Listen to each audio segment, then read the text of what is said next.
Hi everyone, आइए आज की इस वीडियो में हम क्लास 7 के साइंस एनसीईआरटी बुक का सॉल्यूशन चैप्टर नंबर 1 पादपों में पोषण, इस चैप्टर से रिलेटेड क्वेश्चंस आज की इस वीडियो में कवर करने वाले हैं। ठीक है, तो चलिए वीडियो को शुरू करते हैं। पहला क्वेश्चन हमारा है, जीवों को खाद्य की आवश्यकता क्यों होती है। ठीक है, यानी कि जीवों यानी सजीवों को खाद्य पदार्थ की आवश्यकता क्यों होती है, ये आपको बताना है। ठीक है, ओके, आइए समझते हैं। ठीक है, देखिए, सभी जीवों को जीवित रहने के लिए भोजन की आवश्यकता होती है।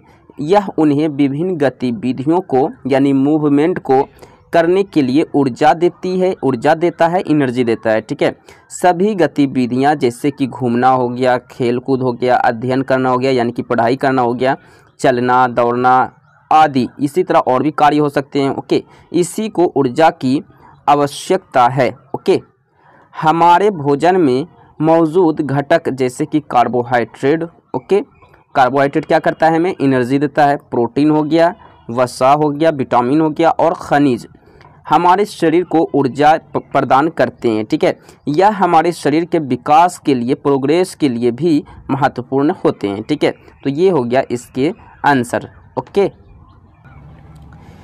क्वेश्चन नंबर 2 है, परजीवी एवं मृत जीवी में अंतर स्पष्ट कीजिए। ठीक है, तो आइए सबसे पहले हम परजीवी के बारे में यहाँ पे हम डिफाइन करते हैं। ठीक है, देखिए, वह जीव जो किसी अन्य जीव के शरीर पर बढ़ता है, यानी कि किसी दूसरे जीव के शरीर पर निर्भर रहता है, उसी का यूज करके वो बढ़ता है और उससे पोषक तत्वों को प्राप्त करता है। ठीक है, परजीवी के रूप में जाना जाता है, उसे ही परजीवी कहा जाता है।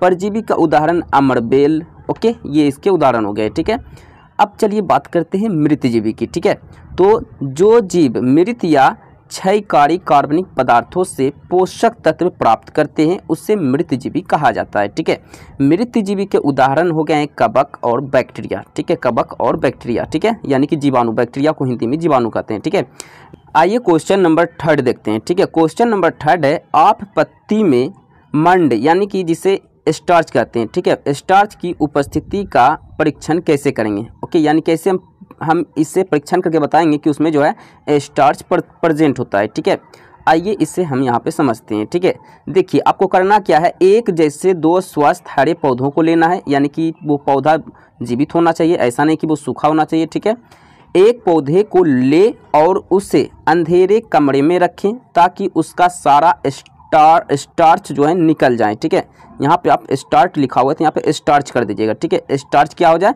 निकल जाए। ठीक है, जैसे यहाँ पे स्टार्च लिखा हुआ है, ओके, यही वाला स्टार्च आपको वहाँ पे लिख लेना है। ठीक है, स्टार्च की जगह। ठीक है, स्टार्च निकल जाए, ओके, अंधेरे में रख लेना है ताकि उसके अंदर के स्टार्च क्या हो जाए, निकल जाए। दूसरे पौधों को धूप में रखें।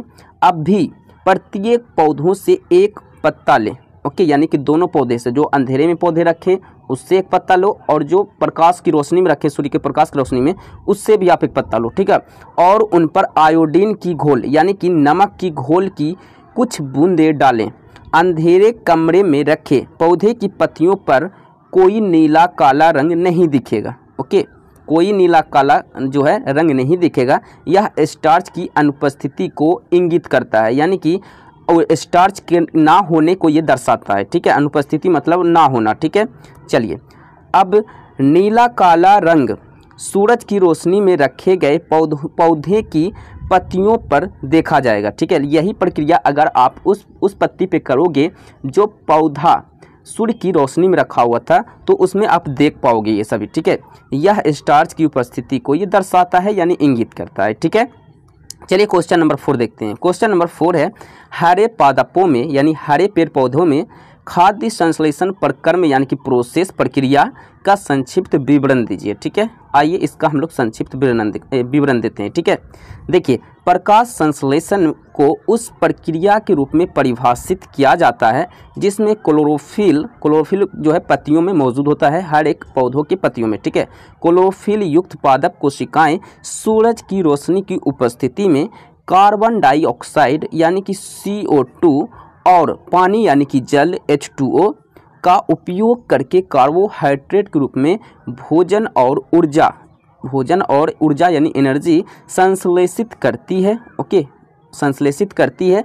प्रकाश संश्लेषण के लिए आवश्यक स्रोत पानी को पौधों की जड़ों से लिया जाता है और पत्तियों तक पहुंचाया जाता है। हवा से कार्बन डाइऑक्साइड यानी CO2 पत्तियों में रंध्र, पत्तियों में छोटे छोटे छिद्र होते हैं, उसे ही रंध्र या स्टोमाटा कहते हैं, ठीक है, छिद्र को, ठीक है, ओके। तो पत्तियों में छिद्र नामक छोटे छिद्रों के माध्यम से प्रवेश करती है और क्लोरोफिल युक्त कोशिकाओं में फैलती है, ठीक है। सौर ऊर्जा, ओके, सौर ऊर्जा यानी कि सूर्य की आने वाली रोशनी, ठीक है। सौर ऊर्जा का उपयोग पानी में से हाइड्रोजन यानी H2 और ऑक्सीजन यानी O2 की प्राप्ति के लिए किया जाता है। यह हाइड्रोजन कार्बन डाइऑक्साइड के साथ संयुक्त होकर यानी मिलकर, ओके, पौधों के लिए भोजन बनाने के लिए योग्य यानी भोजन बनाने योग्य उसे बनाता है, ठीक है, जिसका उपयोग अंततः आखिर में लास्ट में जानवरों द्वारा भी किया जाता है, ठीक है। चलिए अब क्वेश्चन नंबर 5 क्या है जी। क्वेश्चन नंबर 5 है, किसी प्रवाह चित्र की सहायता प्रदर्शित कीजिए कि पादप भोजन के मूलभूत स्रोत क्या है। मूलभूत स्रोत हैं, ओके, यानी कि पेड़ पौधों का मूलभूत स्रोत क्या क्या है, ये आपको प्रदर्शित करना है, ठीक है, ओके। चलिए अब इसे हम लोग यहाँ पे क्या करते हैं, आइए समझते हैं, ठीक है।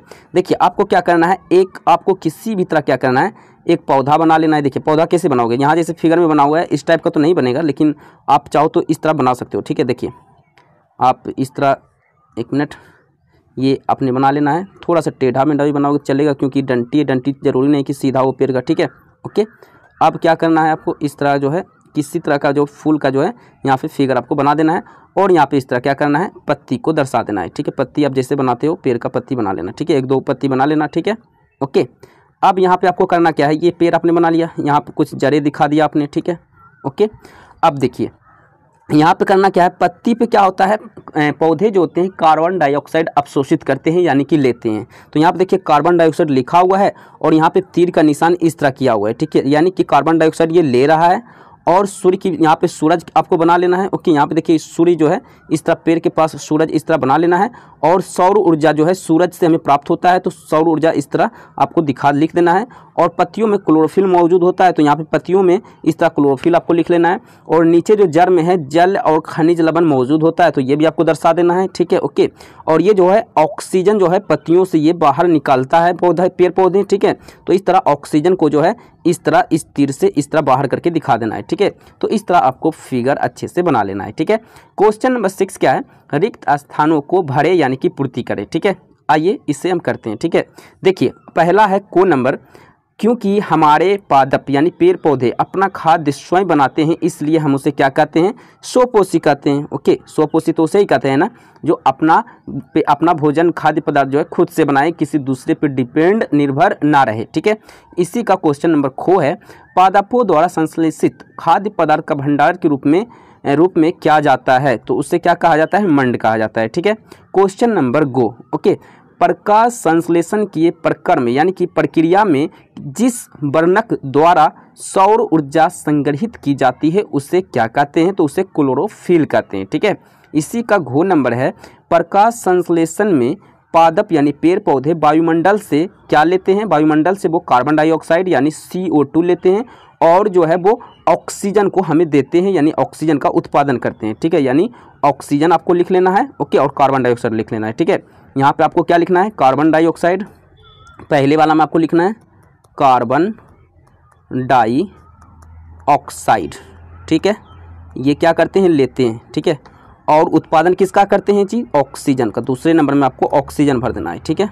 ऑक्सीजन आपको यहाँ रिक्त स्थान में भरना है और कार्बन डाइऑक्साइड यहाँ भरना है, ठीक है। चलिए अब हम देखते हैं क्वेश्चन नंबर 7, निम्न कथनों से संबद्ध परिभाषित शब्द बताइए, ओके। जैसे पहला को नंबर है, पीत दुर्बल तने वाला परजीवी पादप, ओके। पीत दुर्बल तने वाला परजीवी पादप को अमरवेल कहते हैं। दूसरा है, एक पादप जिसमें स्वपोषण एवं विषम पोषण दोनों ही प्रणाली पाई जाती है, दोनों ही सिस्टम पाई जाती है, उसे हम घट पर्णी कहते हैं, ठीक है। नेक्स्ट है बेरंध्र यानी बेछिद्र, रंध्र मतलब क्या होता है, छिद्र होता है, ठीक है, जिनके द्वारा पत्तियों में गैसों का क्या होता है, आदान प्रदान, यानी गैस आता है और जाता है, ओके, यानी विनिमय होता है, ओके। तो उससे हम लोग क्या बोलते हैं जी, पर्णरंध्र बोलते हैं। इसी को हम लोग क्या बोलते हैं, क्लोरोफिल जो है इस जो है पर्णरंध्र के नाम से जानते हैं। ठीक है, नेक्स्ट क्वेश्चन नंबर 8 क्या है, कॉलम ए यहाँ पे दिया हुआ है कॉलम ए और दूसरा में दिया हुआ है कॉलम बी, इनको क्या करना है, आपको मैच करना है, यहाँ पे मिलाना है कि कौन किसका होगा। ओके, तो ये आपका क्वेश्चन दिया हुआ है। ठीक है, ये क्या है जी, आपका क्वेश्चन है। ठीक है, तो अब इसका हम लोग आंसर देखते हैं। ठीक है, जैसे यहाँ पे देखिए क्लोरोफिल किस में होता है जी, तो क्लोरोफिल हम लोग जानते हैं कि पत्तियों में मौजूद होता है, तो ये इससे मिल जाएगा। ठीक है, चलिए ये क्या होगा, क्लोरोफिल पत्तियों से मिल जाएगा। ठीक है, नेक्स्ट क्या है, नाइट्रोजन, तो नाइट्रोजन जो है किस में होता है जी, तो नाइट्रोजन होता है जीवाणु में। नाइट्रोजन किस में होता है, बैक्टीरिया में। ठीक है, यानी कि जीवाणु में, तो ये इससे मिल जाएगा। ठीक है, नेक्स्ट है अमरबेल। अमरबेल क्या होता है जी, तो अमरबेल परजीवी होता है। ओके, तो यहाँ पे आपको दिखा देना है कि अमरबेल जो है ये परजीवी होता है, तो इस तरह अमरबेल को परजीवी से मैच कर देना है। ठीक है, नेक्स्ट है जंतु। तो जंतु क्या होता है, परपोषित होता है, यानी दूसरे पे जो है जो है ये निर्भर रहता है। ठीक है, तो परपोषित रहता है, यानी ऑप्शन नंबर इसका इससे मिल जाएगा। ठीक है, ओके, ये इससे मैच हो जाएगा। ठीक है, नेक्स्ट है कीटभक्षी। तो कीटभक्षी क्या होगा जी, तो कीटभक्षी आपका होगा घटपर्णी। ओके, घटपर्णी कीटपक्षी हो जाएगा। ठीक है, तो इस तरह क्या करना है, आपको इसे मिला लेना है। ठीक है, ओके, ये आपका आंसर रहा, ये आपका क्वेश्चन रहा। ठीक है, चलिए अब हम लोग देखते हैं क्वेश्चन नंबर 9। निम्नलिखित कथनों में से सत्य यानी कि कौन सही है एवं असत्य यानी कौन गलत है कथनों का चयन करना है। ठीक है, जैसे कि पहला है, प्रकाश संश्लेषण में कार्बन डाइऑक्साइड गैस मुक्त होती है। मुक्त मतलब होता है निकलना, तो कार्बन डाइऑक्साइड गैस नहीं निकलती है प्रकाश संश्लेषण में, बल्कि ऑक्सीजन निकलती है। कार्बन डाइऑक्साइड ये लेता है, CO2 यानी कार्बन डाइऑक्साइड क्या करता है, ये लेता है, मुक्त नहीं करता है। ठीक है, यानी ये तो गलत हो गया ना, तो यहाँ पर आपको लिख लेना है पहले नंबर का आंसर असत्य।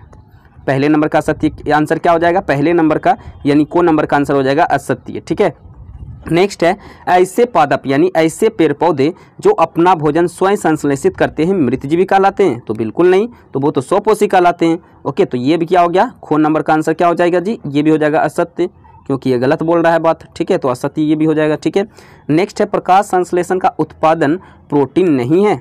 ओके, प्रकाश संश्लेषण का उत्पादन जो है प्रोटीन नहीं है, तो हाँ बिल्कुल प्रोटीन जो है नहीं है। ठीक है, तो ये भी आपका जो है असत्य हो जाएगा। ठीक है, ये भी आंसर क्या हो जाएगा, असत्य हो जाएगा। ठीक है, प्रकाश संश्लेषण का उत्पादन जो है प्रोटीन नहीं होता है क्या, हाँ प्रोटीन होता है। ठीक है, चलिए नेक्स्ट है, प्रकाश संश्लेषण में सौर ऊर्जा का रासायनिक ऊर्जा में रूपांतरण होता है, तो सौर ऊर्जा का रासायनिक ऊर्जा में रूपांतरण होता है, बिल्कुल होता है। ठीक है, सौर ऊर्जा यानी सूर्य की प्रकाश की उपस्थिति में कार्बन ये जो पेड़ पौधे हैं अपना प्रकाश संश्लेषण करते हैं और केमिकल एनर्जी से वो अपना रूपांतरण करते हैं, यानी कि रासायनिक एनर्जी से। ओके, तो घो नंबर हो जाएगा आपका सत्य। ठीक है, घो नंबर सत्य हो जाएगा, बिल्कुल ये रासायनिक रूप में करते हैं। ठीक है, नेक्स्ट क्वेश्चन नंबर 10, पादप यानी पेड़ पौधे के किस भाग द्वारा यहाँ पे द्वारा सही से नहीं लिखा हुआ है। ठीक है, द्वारा इस तरह लिखा जाता है। ठीक है, ओके, द्वारा प्रकाश संश्लेषण के लिए, हेतु मतलब होता है के लिए, हेतु मतलब क्या होता है, हेतु मतलब के लिए होता है, ये बात आपको आना चाहिए। ठीक है, के लिए वायु से कार्बन डाइऑक्साइड का क्या होता है, केमिकल ये होता है, अणुसूत्र होता है CO2। ठीक है, कार्बन डाइऑक्साइड ली जाती है। ठीक है, ओके, तो कार्बन डाइऑक्साइड जो लेता है रंध्र के द्वारा लेता है। यहाँ पे 4 ऑप्शंस दिए हुए, तो राइट आंसर क्या हो जाएगा, रंध्र। ओके, यानी कि जो छिद्र होता है पत्तियों में। ठीक है, उसी से जो है कार्बन डाइऑक्साइड ली जाती है। ठीक है, पत्तियों द्वारा। ठीक है, नेक्स्ट क्वेश्चन नंबर 11, वायुमंडल से मुख्यतः ओके यानी खास जिस भाग द्वारा, यहाँ पर भी द्वारा यहाँ पे इस तरह नहीं लिखा जाता है, द्वारा इस तरह लिखा जाता है। ठीक है, द्वारा पादप कार्बन डाइऑक्साइड प्राप्त करते हैं। ओके, तो वो पत्तियों द्वारा। ठीक है, पत्तियों द्वारा। ओके, पत्तियों द्वारा कार्बन डाइऑक्साइड जो है प्राप्त करते हैं, पत्तियों में छिद्र होता है उसी द्वारा प्राप्त करते हैं। ठीक है, यहाँ पे 4 ऑप्शंस दिए हुए हैं, तो इसका करेक्ट आंसर हो जाएगा पत्तियों द्वारा। ठीक है, ओके, पत्तियों द्वारा इसका क्या हो जाएगा जी, इसका करेक्ट आंसर हो जाएगा। ठीक है, घो नंबर। ओके, तो इस तरह आंसर में आपको लिख लेना है। ठीक है, तो आज की इस वीडियो में मैंने क्लास 7 के साइंस के चैप्टर नंबर 1 पादपों में पोषण, इस चैप्टर से रिलेटेड जो है मैंने क्वेश्चंस आज की इस वीडियो में सोल्व किए हैं। ठीक है, तो आज के लिए इतना ही, वीडियो को लाइक कर देना, चैनल पर नहीं हो तो सब्सक्राइब कर देना और इस वीडियो को शेयर कर देना। मिलते हैं नेक्स्ट वीडियो के साथ। ओके, आज के लिए इतना ही, सो थैंक यू।